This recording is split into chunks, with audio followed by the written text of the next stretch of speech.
Veja, é promessa de Jesus que se você pedir, eu vou te dar. Se você bater, a porta vai se abrir. Se você procurar, você vai achar. É promessa de Jesus. Agora, qual é a chave para pedir? Qual é a chave para bater? Qual é? Qual é o segredo? Mas como é que bate nessa porta? Como é que pede? Como é que procura? Na oração. Na oração. Entenda isso. É na oração que você pede e você recebe. É na oração que você bate e a porta abre. É na oração que você procura e acha. Quem na terra pode te dar mais garantia de êxito? Jesus está te dando garantia de que deu certo. Veja, quando Jesus fala, pedi-vos será dado, ele está falando, ó, tá garantido. Tá garantido. Quem na terra pode dar essa garantia para nós? Quem na terra pode dar essa garantia para nós? De que se pedir tá dado. Bater e a porta se abre. Jesus deu garantia. E você acessa tudo isso através da oração. Página 48, 97. Não sabes o que dizer ao Senhor na oração? Não te lembras de nada, e no entanto quererias consultá-lo sobre muitas coisas. Olha, durante o dia, toma algumas notas sobre assuntos que desejes considerar na presença de Deus, e depois serve-te dessas notas na oração. Na oração você esquece o que falar a Deus? Pode acontecer. Pode acontecer.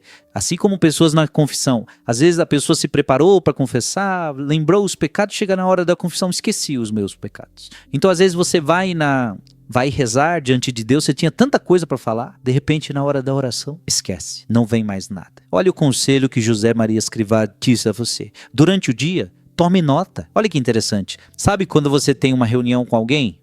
Você toma nota para não esquecer de nada. Ah, na reunião eu preciso falar isso, preciso falar aquilo, para eu não esquecer.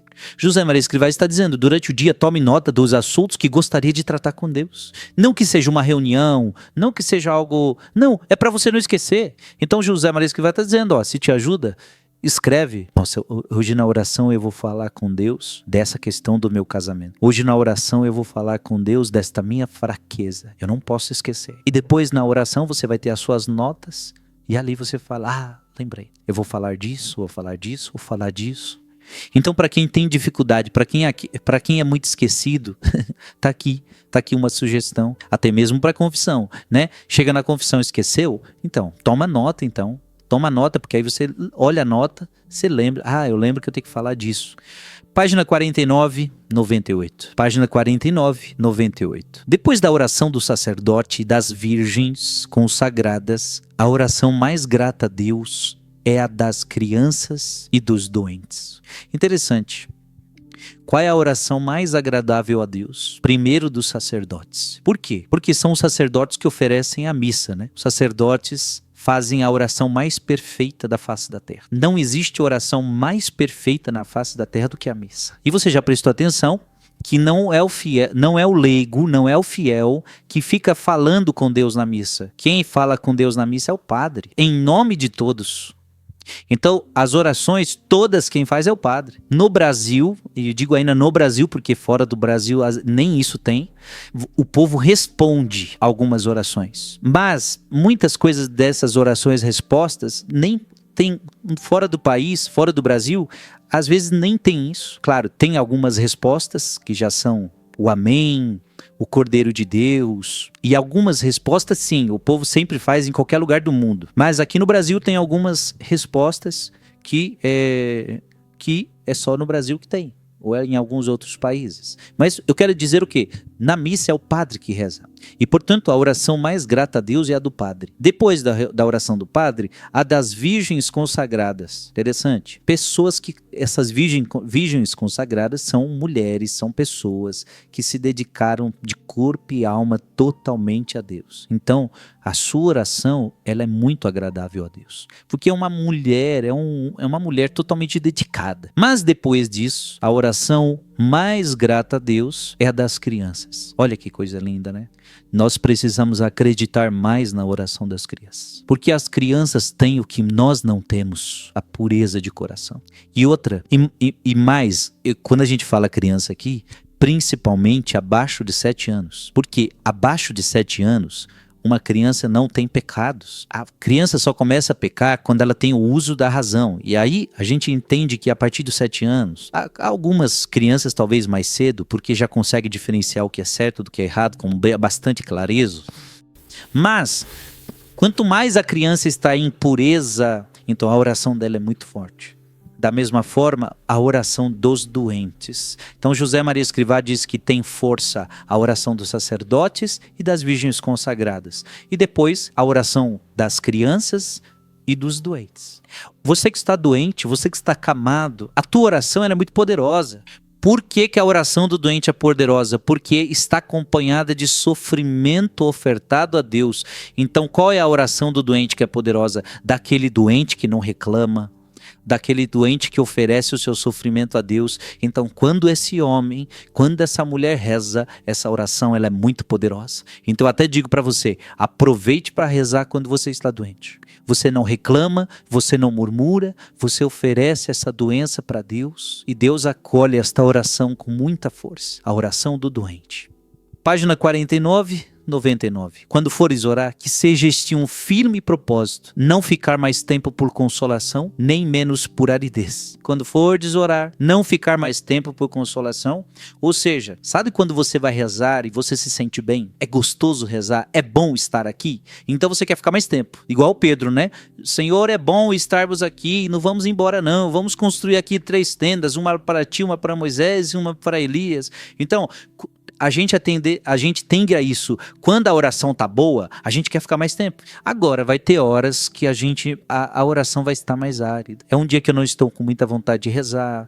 É um dia que eu não sinto nada. E aí, por que não sinto nada? Quando eu estava empolgado, quando a oração era boa, quando eu estava me sentindo bem ali na presença de Deus, então 1 hora, 1h30, 2 horas, 3 horas. Agora, como hoje eu estou meio árido, eu não estou me sentindo bem, então 15 minutos tá bom. Eis o erro.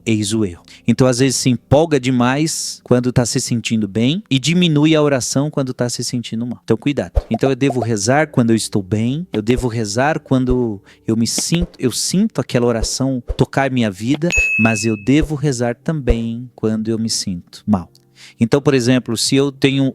Eu determinei que eu vou rezar 1 hora todo dia, então pronto. Não importa se eu estou bem, não importa se eu estou mal, não importa se eu estou em consolação, não importa se eu estou em aridez, eu vou rezar 1 hora. Então você não pode ser aquele lá, hoje eu não estou muito bem, vou rezar só 10 minutos. Não faça isso. Cumpra o teu propósito de vida de oração, amém? Página 49, número 100. Não digas a Jesus que queres consolações na oração. Se as dá, agradece-as. Diz-lhe sempre que queres perseverança. Não diga a Jesus. Então, o que eu não devo pedir para Jesus na oração? Eu não devo pedir consolação. Jesus, me tira dessa aridez. Jesus, eu não aguento mais, estou com o coração seco. Tira isso de mim, Jesus, eu quero consolações. Eu estou com saudade das tuas consolações. O que é consolação? É quando você sente a presença de Deus, quando você sente Deus pertinho de você, quando você sente Deus falando, Deus, consola-me. Não peça consolações. Se Ele quiser dar, Ele vai dar. E se Ele te der, agradeça. Mas não peça consolações. Deixa isso a critério de Deus. Se Ele quiser te dar consolação, Ele te dá. Se Ele quiser te deixar tua alma seca, árida, então é assim que Ele quer. Ele quer que você reze assim, com a alma seca, com a alma árida, sem sentir nada. Reze assim mesmo. Se Ele der, agradeça. Se Ele não der, ou melhor, não peça. O que você deve pedir? Perseverança. Gente, aqui está uma coisa importante para a gente pedir na oração. Perseverança. Senhor, que eu persevere. Senhor, que eu persevere. Então, às vezes, a gente pede coisas que não precisa pedir. Você não precisa pedir de consolação, não vai mudar nada na tua vida. Você está entendendo? Tem coisas que a gente pede que não vai mudar nada na nossa vida. Não vai mudar nada na sua vida você pedir consolação. Agora, muda muito você pedir perseverança, para que não desista da oração. Amém? Isso é muito importante. Por fim, vamos ao último parágrafo de hoje, página 49, número 101. Persevera na oração. Persevera ainda que o teu esforço pareça estéril. A oração é sempre fecunda. Perseverar na oração. O difícil não é rezar. O difícil é perseverar. O difícil não é rezar o rosário. O difícil é rezar o rosário todo dia. Não é difícil rezar. O difícil é rezar todo dia. O difícil é perseverar na oração. Não é difícil ir numa igreja e adorar o Santíssimo Sacramento. O difícil é perseverar na adoração ao Santíssimo Sacramento. Não é difícil ir na missa. O difícil é perseverar, ir todos os dias na missa, se esse é o teu propósito. Ou todo domingo na missa, no mínimo. Persevera na oração. Gente, o que a gente mais precisa é perseverança na oração. Perseverança. Todo dia, todo dia, todo dia. Você precisa rezar todo dia. Assim como você come todo dia, você precisa rezar todos os dias. Ainda que o teu esforço pareça estéril. Pareça estéril. Persevera ainda que o teu esforço pareça estéril. Porque para rezar você vai precisar se esforçar. Vai ter que acordar mais cedo, vai precisar rezar mesmo cansado. Então é um esforço. Rezar é um esforço. E tem horas que você vai falar assim, poxa, parece que não está valendo de nada esse esforço. Porque eu rezo. E tem gente que fala assim, né? Eu rezo e meu casamento não muda. Eu rezo e meu filho não muda. Eu rezo e essa situação não muda. E parece que a tua oração não faz nada, mas é engano seu. Parece. A oração, ela é sempre fecunda. A oração sempre está fecundando alguma coisa em você, ou em quem você está rezando. A oração é sempre fecunda. A oração sempre está dando resultado. Sempre. Então, filho e filha, não tenha medo de orar. Então, o grande conselho para você, persevera na oração. Hoje o Frei ensinou para você o que falar na oração, o que não falar na oração, demos alguns conselhos para você, e o grande conselho final é, persevera na oração. Você aí que está me assistindo hoje e faz tempo que você não reza, faz tempo que você não visita o Santíssimo, faz tempo que você não vai numa missa, faz tempo que você não reza o seu terço, faz tempo, ei, volta à vida de oração, comece a rezar, só vai te fazer bem. Oração é falar com Deus. Falar com Deus pode te trazer coisas ruins? É disso que você está precisando. Você está precisando falar mais com Deus. Coloque mais oração na tua vida. Faça o teu plano de oração. Determine as suas horas de oração. Determine os seus momentos de oração. E reze. E persevere. E você vai ser feliz. E você vai ver a sua vida sendo fecundada. Amém.